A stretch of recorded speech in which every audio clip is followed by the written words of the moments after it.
सम्राट पृथ्वीराज सिर्फ एक फिल्म नहीं बल्कि एक महान राजा के जोश, जुनून और संघर्ष की असल कहानी है। चंद्रप्रकाश द्विवेदी ने इस कहानी में इमोशन, रोमांस और एक्शन का तड़का लगाकर फिल्मी पर्दे के लिहाज से मनोरंजक बनाया है। मुख्य बातें। चंद्रप्रकाश द्विवेदी के निर्देशन में बनी फिल्म सम्राट पृथ्वीराज रिलीज। यह फिल्म हिंदी के अलावा तेलुगु और तमिल भाषा में उपलब्ध है। अक्षय कुमार लीड रोल यानी सम्राट पृथ्वीराज चौहान के किरदार में हैं। भारत वीरों की भूमि है और इस भूमि की वीरागाथाएं समस्त विश्व ने सुनी हैं। समय समय पर इन वीर गाथाओं को पर्दे पर लाया गया ताकि नई पीढ़ी अपने योद्धाओं के शौर्य से रूबरू हो सके। आज यानी 3 जून को भारत के महान योद्धा सम्राट पृथ्वीराज चौहान की वीरता और शौर्य की कहानी दुनिया देखने जा रही है। पद्मश्री से सम्मानित डायरेक्टर चंद्रप्रकाश द्विवेदी के निर्देशन और यशराज बैनर तले बनी फिल्म सम्राट पृथ्वीराज रिलीज हो गई है। यह फिल्म हिंदी के अलावा तेलुगु और तमिल भाषा में उपलब्ध है। इस most awaited period action drama film में superstar Akshay Kumar lead role यानी सम्राट पृथ्वीराज चौहान के किरदार में हैं, जबकि पूर्व मिस वर्ल्ड मानुषी छिल्लर ने इस फिल्म से और संयोगिता के रोल से सिनेमाई दुनिया में पदार्पण किया है। अभिनेता संजय दत्त काका कान्हा के किरदार में, सोनू सूद चंदवरदाई, मानव विज मोहम्मद गौरी और आशुतोष राणा कन्नौज के राजा जयचंद के किरदार में हैं। इस फिल्म की कहानी महाकाव्य पृथ्वीराज रासो पर आधारित है। इसमें महानता की प्रतिमूर्ति सम्राट पृथ्वीराज चौहान के संपूर्ण जीवन का वर्णन मिलता है। फिल्म में उनकी वीरता एवं संघर्ष के साथ ही संयोगिता के साथ उनके प्रेम और विवाह को बड़ी खूबसूरती के साथ फिल्माया गया है। फिल्म में तराइन के युद्ध को दिखाया गया है, जिसमें सम्राट पृथ्वीराज चौहान ने मुस्लिम आक्रमणकारी मोहम्मद गोरी को शिकस्त दी थी। इस युद्ध में मोहम्मद गोरी की सेना भाग खड़ी हुई थी। फिल्म दिखाती है कि मोहम्मद गौरी को सम्राट पृथ्वीराज ने युद्ध में कैसे हराया। सम्राट पृथ्वीराज सिर्फ एक फिल्म नहीं बल्कि एक महान राजा के जोश, जुनून और संघर्ष की असल कहानी है।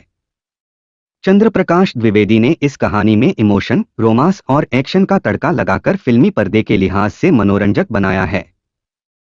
उस दौर को दिखाने के लिए महलों के भव्य सेट, पोशाक, शूटिंग की लोकेशन आपको सम्राट पृथ्वीराज चौहान के जमाने में ले जाती है। मुंबई के बोरिवली के सिंटे ग्राउंड में दिल्ली, राजस्थान और कन्नौज के सेट बनाए गए। इन्हें अलग अलग दिखाने को चंद्रप्रकाश द्विवेदी ने दिल्ली के महलों को लाल, राजस्थान के लिए पीला और कन्नौज के लिए उजला रंग इस्तेमाल किया। 300 करोड़ के बजट से बनी इस फिल्म में एक्शन सीन जबरदस्त हैं।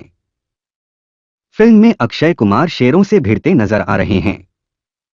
ये शेर VFX से नहीं बनाए गए हैं बल्कि असली हैं।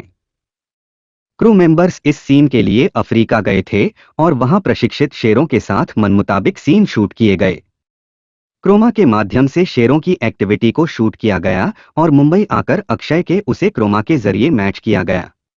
यह दृश्य आपकी रगों में जोश भरने का काम करता है और युद्ध के समय हर हर भोलेनाथ के नारे दर्शकों को उत्साहित कर देते हैं। बैकग्राउंड म्यूजिक का भी कोई मुकाबला नहीं है। अब बात करते हैं अदाकारी की। अक्षय कुमार इस फिल्म की सबसे कमजोर कड़ी हैं। उन्हें पृथ्वीराज के रूप में तैयार तो किया गया, लेकिन पर्दे पर उन्हें देखकर सम्राट पृथ्वीराज जैसा एहसास नहीं हो पाता है। वे पर्दे पर अक्षय ही दिखे हैं। हालांकि दमदार डायलॉग और एक्शन की वजह से फिल्म बोर नहीं करेगी। वहीं संयोगिता के रूप में मानुषी छिल्लर का काम सादगी भरा है। मानुषी ने अपनी पहली फिल्म के हिसाब से एक्टिंग से लेकर एक्सप्रेशन तक हर चीज में 100% देने की कोशिश की है। संजय दत्त का कैमियो काबिले तारीफ है। सोनू सूद, मानव विज और आशुतोष राणा अपने रोल में छाए नजर आए हैं। सपोर्टिंग कास्ट ने फिल्म को सशक्त बनाने का काम किया है। अगर सपोर्टिंग कास्ट को हटा दें या इस चयन में हल्की सी गलती रह जाती तो फिल्म का पूरा मजा किरकिरा होने में देर नहीं लगती। फिल्म का संगीत मनमोहक है और स्थिति एवं आवश्यकता के अनुसार गाने पूरा आनंद देते हैं। अपने दमदार अभिनय से सबको प्रभावित करने वाले बॉलीवुड अभिनेता अक्षय कुमार की मोस्ट अवेटेड फिल्म सम्राट पृथ्वीराज सिनेमाघरों में रिलीज हो चुकी है। इसमें मिस वर्ल्ड मानुषी छिल्लर, संजय दत्त और सोनू सूद भी भूमिकाओं में हैं। इस फिल्म का निर्देशन चंद्रप्रकाश द्विवेदी ने किया है। ये फिल्म शक्तिशाली राजा पृथ्वीराज चौहान के जीवन और वीरता पर आधारित है। पहले दिन से ही विवादों में घिरी हुई है फिल्म। सिनेमाघरों में आने से पहले कभी कुछ सीन्स को लेकर तो कभी डायलॉग के कारण फिल्म लगातार चर्चाओं का विषय बनी हुई थी। इसके अलावा विवादों भारतीय शासक के वंश से लेकर श्री राजपूत करणी सेना की शीर्षक परिवर्तन की मांग तक फिल्म को काफी विवादों का सामना करना पड़ रहा है। हालांकि इसका कोई खास असर फिल्म पर पड़ता दिखाई नहीं दे रहा है और अक्षय कुमार की फिल्म को ट्विटर पर मिलाजुला रिस्पॉन्स मिल रहा है, जिसे देखकर यह उम्मीद की जा रही है कि फिल्म बॉक्स ऑफिस पर अच्छी कमाई कर लेगी। उमैर संधू ने फिल्म की पहली समीक्षा साझा की। यूएई स्थित फिल्म समीक्षक उमैर संधू ने हाल ही में ट्विटर पर सम्राट पृथ्वीराज की पहली समीक्षा साझा की। उन्होंने ऐतिहासिक एक्शन ड्रामा के लिए सभी की प्रशंसा की और फिल्म के कई पहलुओं की प्रशंसा की और कहा कि पेड मीडिया से नफरत करने वालों के लिए बड़ा थप्पड़। सम्राट पृथ्वीराज आपके दिमाग को खोल देगा।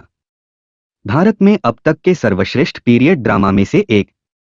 अक्षय कुमार इस भूमिका को निभाने के लिए पैदा हुए हैं और उन्होंने इसे इतनी सटीकता, इतने सधे हुए अंदाज में ये किरदार निभाया है कि मुझे विश्वास है कि फिल्म देखने के बाद भी आपका दिल नहीं भरेगा, आप और देखना चाहेंगे।